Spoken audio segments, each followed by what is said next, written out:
Suatu hari pada saat musim hujan tiba, ibu penguin turun ke dunia dengan naik kereta untuk menemui anaknya.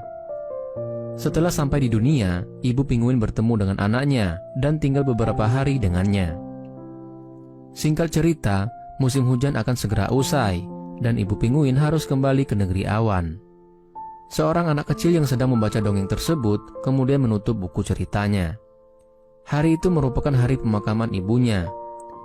Kemudian terlihat Wujin sedang duduk termenung sambil memandangi foto istrinya. Keesokan harinya, pada saat pagi buta, Wujin sudah bangun, kemudian dia pergi bekerja sebagai cleaning service di sebuah kolam renang. Setelah selesai bekerja, dia pulang ke rumah, kemudian memasakkan sarapan untuk anaknya. Pada saat Jiho bangun dari tidurnya, dia langsung nonton ramalan cuaca di TV. Ramalan cuacanya mengatakan kalau minggu ini mulai musim hujan. Jiho merasa sangat senang mendengarnya.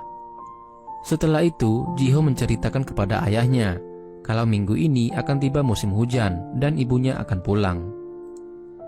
Jiho sangat yakin kalau ibunya nanti akan datang menemui mereka pada saat musim hujan tiba dan akan menepati janjinya. Setelah selesai sarapan, Jiho berangkat ke sekolah sambil mengingatkan ayahnya untuk minum obat. Sebelum berangkat, Wujin selalu mencium foto istrinya. Kemudian, dia mengantar Jiho berangkat sekolah dengan naik sepeda. Setelah sampai di sekolah, Wujin mencium anaknya. Dan setelah itu, Wujin pergi ke tempat kerjanya sebagai cleaning service dan menjaga loker di tempat kerjanya itu. Setelah pulang sekolah, Jiho pergi ke toko Paman Hongge yang merupakan teman ayahnya. Jiho pergi ke sana dengan muka kesal ketika Paman Hongge bertanya.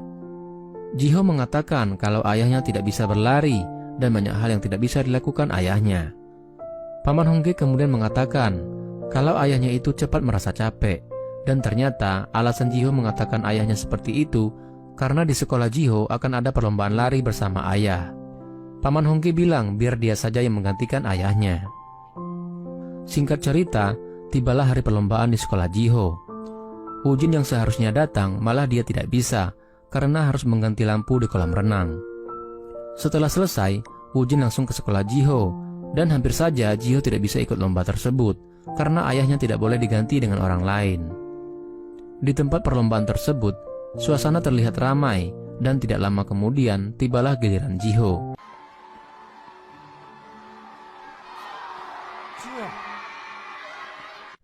Dia berlari sangat kencang. Setelah itu, dia memberikan tongkat kepada ayahnya. Wujin yang melihat anaknya lesu, dia langsung berlari dengan cepat. Dia tidak ingin mengecewakan anaknya. Wujin pun berhasil menyalip lawannya. Namun ketika mendekati garis finish, tiba-tiba pandangannya mulai kabur. Kemudian dia tersungkur dan pingsan di sana.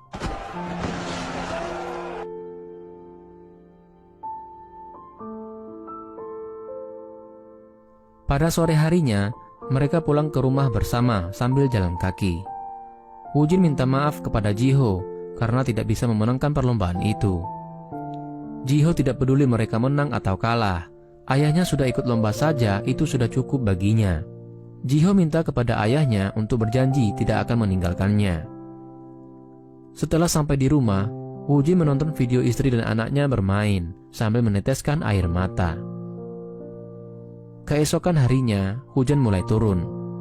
Jiho yang bangun dari tidurnya, dia langsung melihat ke jendela, lalu mengajak ayahnya pergi untuk mencari ibunya.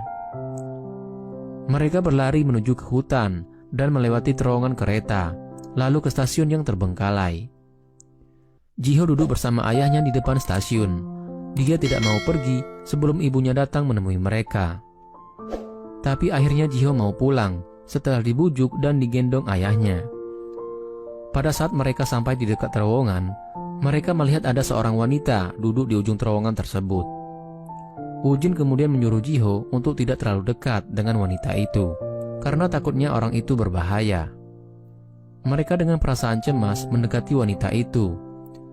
Setelah sampai di sana, ternyata wanita itu pingsan. Jiho yang merasa kalau wanita itu adalah ibunya yang datang pada saat musim hujan, dia langsung mendekatinya. Jiho memanggil wanita itu dengan nama ibu, dan sontak saja membuat wanita itu terbangun. Woo-jin yang melihat kalau wanita itu mirip dengan istrinya, dia menjadi sangat kaget. Ji-ho kemudian mengatakan kepada ayahnya kalau ibunya benar-benar akan datang pada saat musim hujan tiba. Wanita itu kebingungan dan seperti hilang ingatan. Woo-jin masih tidak percaya apa yang dilihatnya itu, sambil menampar pipinya, dan setelah itu, mereka berdua mengajak wanita itu pulang ke rumah mereka. Singkat cerita, setelah sampai di rumah, wanita itu masih bingung siapa dia dan di manakah dia berada. Ji-ho kemudian menunjukkan foto keluarga mereka. Wanita itu memang mirip dengan ibu Ji-ho, tapi dia tidak punya ingatan apa-apa tentang mereka berdua. Woo-jin kemudian mengatakan kepada Ji-ho untuk merahasiakan kalau ibunya sudah meninggal dan jangan bicara sama siapapun. Wanita itu bertanya, apa benar dia tinggal di rumah ini, tapi kenapa rumahnya berantakan sekali? Lalu Ji-ho dan ayahnya membereskan rumah mereka. Ternyata wanita itu bernama Sua. Sua kemudian bertanya kepada mereka, kenapa mereka menemukannya di terowongan.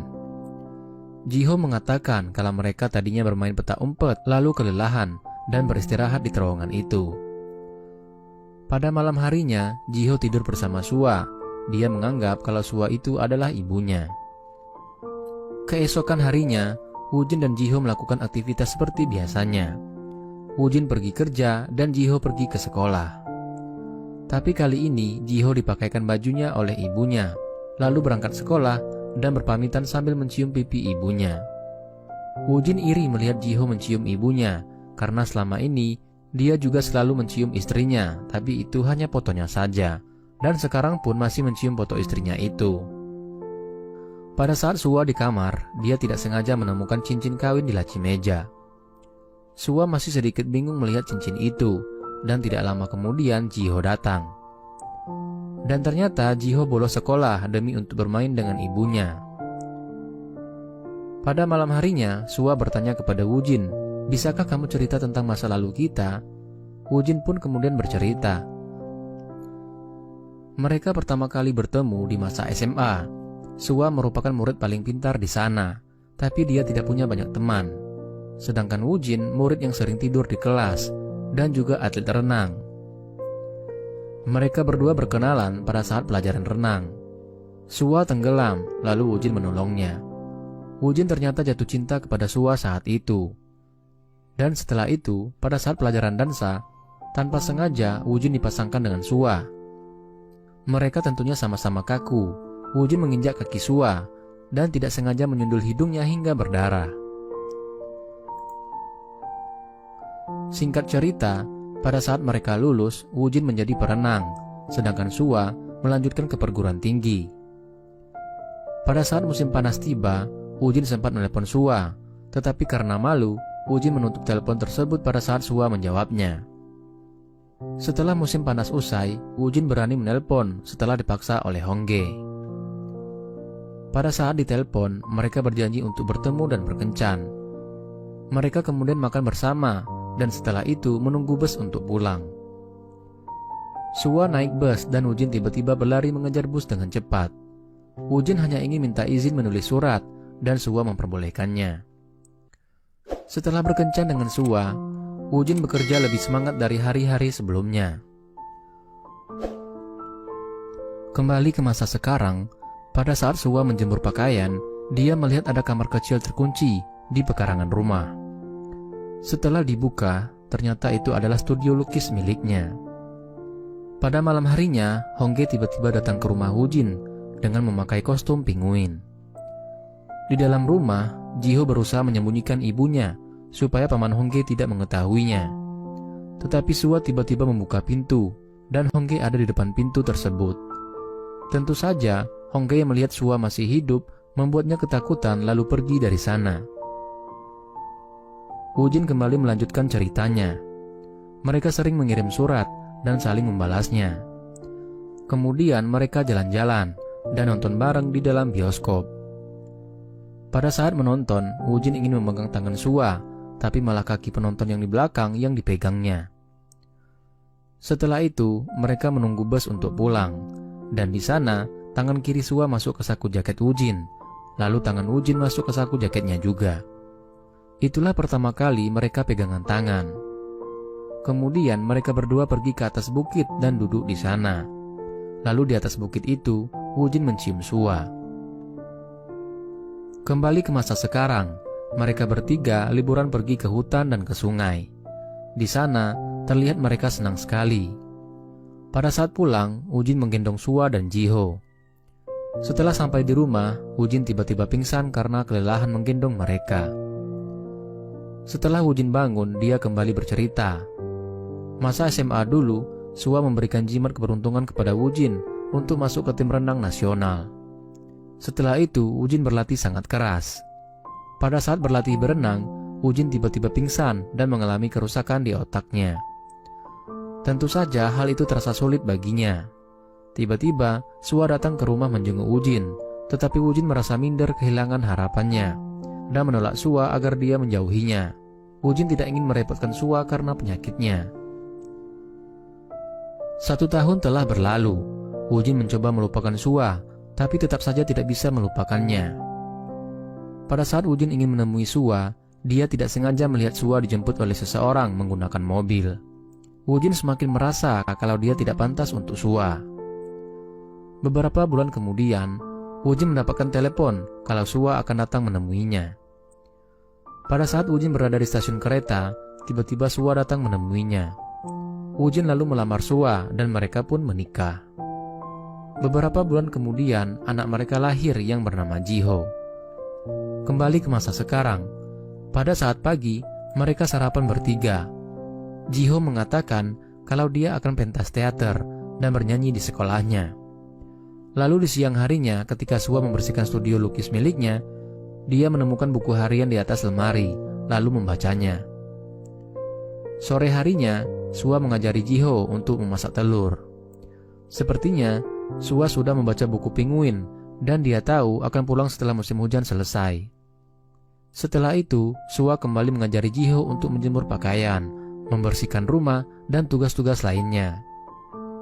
Sua seperti berpesan kepada Ji-ho untuk mengurus dirinya setelah dia pergi suatu saat nanti. Hari itu hujan tidak turun. Ji-ho menjadi sedih karena dia tidak ingin ibunya pergi. Tetapi ternyata esok harinya hujan turun lagi. Kemudian scene berpindah. Pagi itu, Woo-jin banyak mengumpulkan ranting kayu untuk menutupi terowongan kereta supaya Sua tidak pulang karena dia tidak ingin kehilangan istrinya lagi. Sore harinya, Sua pulang sambil membawa roti, dan malam harinya mereka merayakan ulang tahun Ji-ho dan mereka berfoto bersama di sana. Singkat cerita, tibalah hari pesta seni di sekolah Ji-ho. Di sisi lain, Woo-jin seharusnya datang menemui Ji-ho, malah dia harus menyelamatkan orang yang tenggelam di sana. Semua murid bercerita tentang cita-citanya, dan setelah itu, tiba giliran Ji-ho untuk bercerita. Ji-ho bercerita kalau dia pintar membersihkan rumah, pintar menjemurkan pakaian, dan pintar memasak. Cita-citanya sederhana, dia ingin menjaga ayahnya seperti janjinya kepada ibunya. Dan setelah itu, semua orang bertepuk tangan. Hari itu merupakan hari terakhir musim hujan, dan musim panas akan segera datang. Sua yang tahu harus pulang ke negeri awan, dia berjalan menuju terowongan sendirian.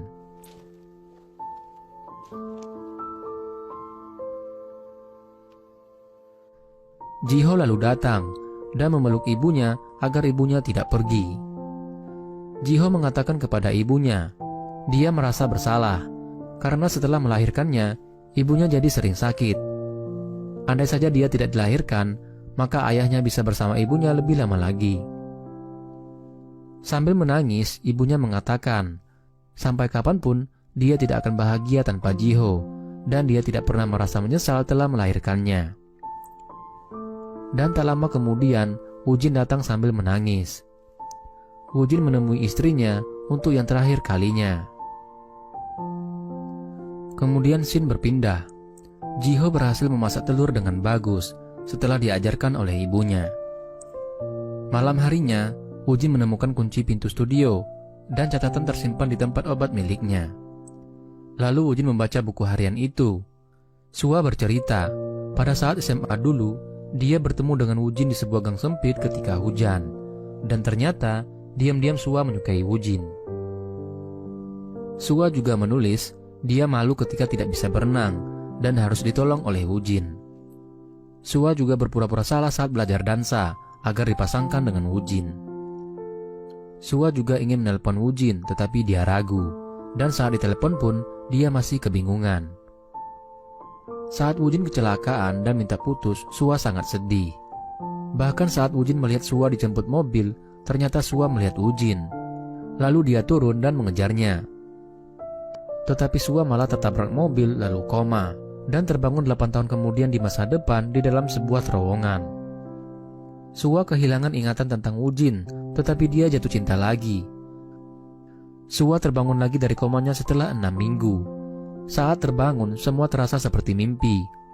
Tetapi saat bahagia bersama Woo-jin dan Ji-ho, terasa begitu nyata buat Sua. Lalu Sua memutuskan untuk menemui Woo-jin dan menikah dan memiliki anak yaitu Ji-ho. Karena dia menyadari kebahagiaan apa lagi yang mau dia cari. Sua menyadari mungkin dia selamat dari kecelakaan karena Woo-jin dan Ji-ho menunggunya di masa depan. Singkat cerita, beberapa tahun kemudian, Hongke datang ke rumah mereka untuk mengantarkan roti ulang tahun Ji-ho. Ji-ho ternyata sudah 20 tahun. Dia membaca kartu ucapan dari ibunya. "Selamat ulang tahun ke-20 Ji-ho anakku. Semoga kamu panjang umur dan menemukan cinta sejatimu. Dari ibumu di negeri awan." Film pun selesai.